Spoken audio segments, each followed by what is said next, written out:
He's suggesting an additional court system. Interestingly enough, Lord Justice Leveson is toying with this idea, an idea of media tribunals. The difficulty I have about media tribunals, like employment tribunals, is an equality of arms issue, where you have, because the newspapers have in-house lawyers, the big players have a lot of resources to fight cases.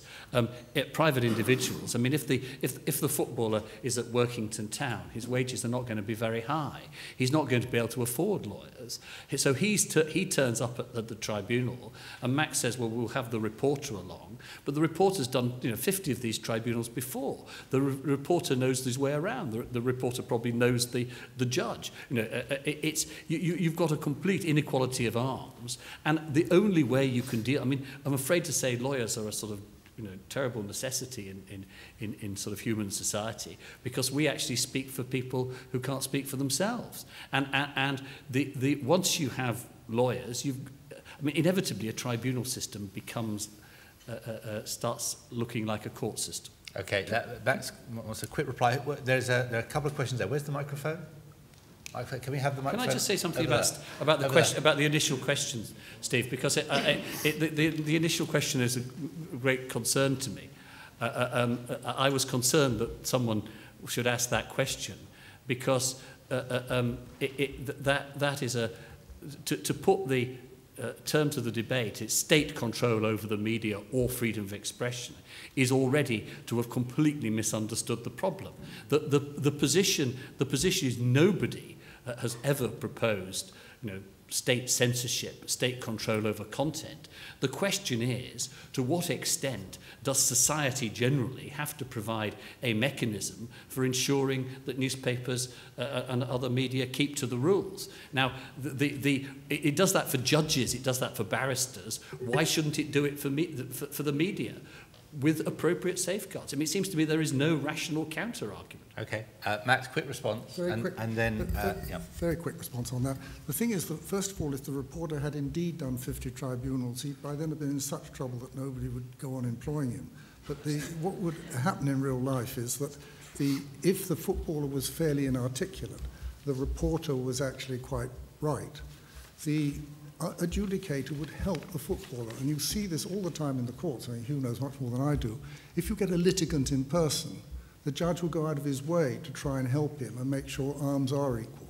In real life, I'd back a lot of the footballers against a lot of the writers in the papers. I think the arms will be pretty equal as long as we can keep the lawyers out. Yeah, I hate saying that in front of you. Football is probably a bad example. I think we all recognise that theories abound in uncertainty. And what we have at the moment is a number of different theories competing for our attention. And the idea that I'm now putting forward would be a bit difficult to apply nationally, but it might apply regionally. And I love Max's idea about the idea of setting up these local tribunals everywhere. But I just wonder whether it would be possible to adopt a scientific approach to all this. If you're conducting a drug trial, for example, you will probably trial 3 or 4 different treatments. And at the end of the trial period, say 3 years or 5 years, you will evaluate the results, and on the basis of outcome, you will make your decision. There are precedents for this, because if you look at the health service in England and Wales, it's radically different to that in Scotland. In fact, Scotland have probably got the better service. But I just wonder whether it would be possible to adopt some kind of trial process to this huge problem, rather than running the risk of becoming tied down to one specific system. Okay. Before I put that behind you, I think... sorry, can I ask you again to say who you are? Yes, I'm John Illman. I'm a lecturer at the University of Westminster. I used to be the Daily Mail medical correspondent and the health editor on The Guardian. Oh, okay. Sorry. Yeah, that's crucial information. Thank you. Right. Hello, I'm Phil Harding. I'm a journalist and a broadcaster, and my background is in broadcasting, and therefore I come from an environment where I'm used to being regulated, and I'm in favour of reasoned regulation. As time goes on, I'm getting more and more confused by the question which Lord Justice Leveson is supposed to be answering.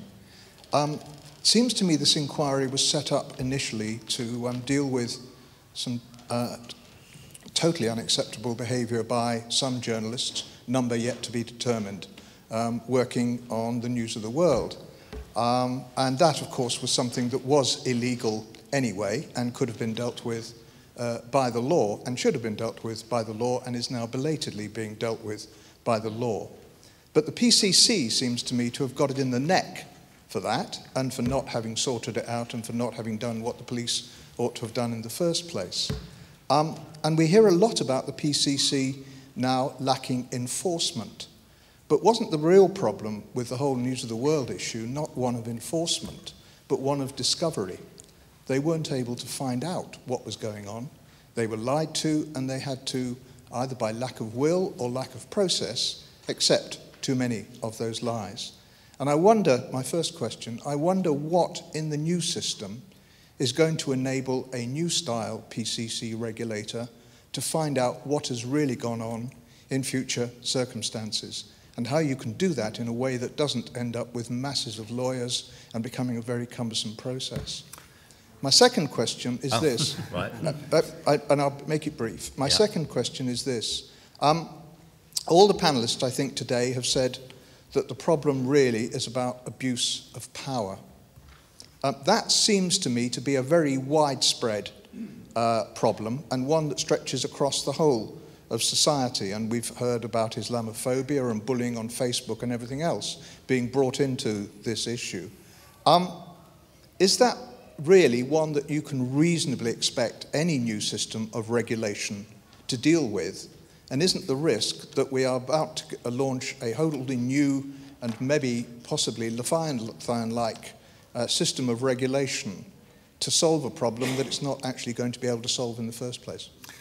Okay, those are three pretty big questions. I'm going to ask each of you to, but you don't all feel you have to address each one. Okay, so the question is, should we not have a trial period of 4 or 5 years to see if whatever system emerges actually does the job it's supposed to do? Does it work? Is it fit for purpose? Can I just point out there, my suggestion was that in the region, maybe we could have 3 or 4 different systems, not just one system. Oh, okay. So, that's critical. And the point I was making is that this is something that could work in the regions. I don't think it could work nationally. Yeah, okay. Okay, you're talking about Max's idea. Right, okay. I'll put that one to Max. Secondly, a new style regulator. Phil's third, the second question is about abuse of power. Are we actually, can we honestly expect the new system to deal with abuse of power? That's such a huge idea. And Phil's first question was, what was your first question? It's not about phone hackers. Oh, that's right, discovery. Okay, discovery, sorry. If they couldn't find out what was going on last time, how will a new system actually find out what's going on this time? Jonathan? Can I take the third question? Take the third, whichever one you want, yeah. Take one each, that's a good idea. That's the one I've got sort of direct experience of, really. I often think the PCC is criticised for exercising powers it didn't have.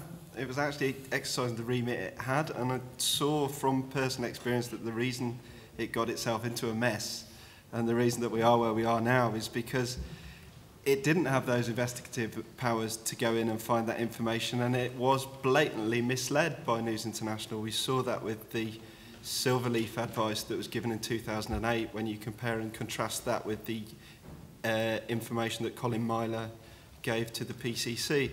So clearly there was a major structural systemic problem there, and although you could say it wasn't their fault at the time, the system relied on buy-in, the system relied on the truth being told, that didn't mean that the system was right. So that had to be addressed. So how is that going to be addressed?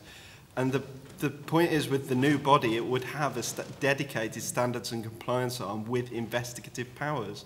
And these powers would be backed up by the force of contract. So that newspapers or magazines couldn't wriggle out of this. It would have the powers to go in, it would have the powers to seize papers, have the powers to take oral or written evidence, it'd have the powers to launch its own investigations. There were claims, and Brian Cathcart's one of the people who's made them, and possibly true, about the Articles of Association of the old PC did give it the power to initiate its own investigation, but they were never clearly codified or clarified or established by precedent enough for them really to be exercised. And that was the real problem. It was a systemic structural problem with the way the organisation was set up. It was designed to work quickly, effectively, speedily, to give people a fast, free, fair service and at relatively low cost to the industry, and that's how it performed. And in my view, it actually performed that function pretty well if you fairly analyse it on the basis of what it actually did. But the fact is, if a media company wants to lie to you, they can still lie to you. Obviously the investigative powers would give you the powers to get to the bottom of whether they're lying to you or not, and also to demand some sort of background to it. There'd also be the power, where there is systemic breaches, to either fine or to demand greater annual reports, greater compliance, to scrutinise the people at the heart of it. And I wouldn't be averse to, say, parliamentary scrutiny of the new body either as the backstop. That might be an option. That's been selected by the Privacy and Super Injunctions Committee. And to my mind, that's a better option than sort of a state backstop would be a parliamentary backstop. Except that the Select Committee thinks they've been lied to as well. But anyway. I meant in terms of auditing, in effect, the regulator, that's what I meant. Okay. Although in a sense, the Culture, Media, Sports Select Committee was continually doing that to the PCC every 2 or 3 years in any case. Martin. I think that to come to that, because I'd agree with Jonathan that the PCC didn't have the powers, but part of the problem and part of the reason we got where we did was because it claimed to have them. If you look at a lot of the history of not just phone hacking, I think there's actually a better example of from 2003 onwards. There was repeated suggestion that actually everything was pretty much fine, and when there were claims that there were serious problems after 2006 and what price privacy and after revelations in The Guardian, etc., they were looked into and investigated, and that term was used, investigated, and then there was found to be no problem. So I think an awful lot of the issue was with presentation and the idea that it was being done when clearly it wasn't. I think that the better example in some ways about law versus regulation is actually Motorman, because if you go back to 2003 when the ICO did the raid on C. Whitmore's house and got the Motorman files and found what he believed was prima facie evidence of wide-scale privacy intrusion, much of it he believed to be illegal. He then wrote and went to see the chairman of the PCC and said, here you go. And he thought passed it on. And the ICO basically didn't do anything about it for the next couple of years. PCC didn't believe it was its responsibility either. It believed that if it was in some way illegal, even despite the fact it was also in breach of the code, it had no responsibility for it either. So basically, no one took any responsibility for doing either regulation or trying to put in practice the Data Protection Act. In terms of what to do about it, clearly, I think one has to work out mechanisms both to gain the information in the first place. I think part of that is about whistleblowing functions, and it is about providing an avenue for people to report stuff from within newsrooms themselves. I think part of it is the acceptance of prima facie evidence from third parties. So that was never considered to be particularly in the remit of the PCC, so any new body ought to be able to accept and investigate prima facie evidence.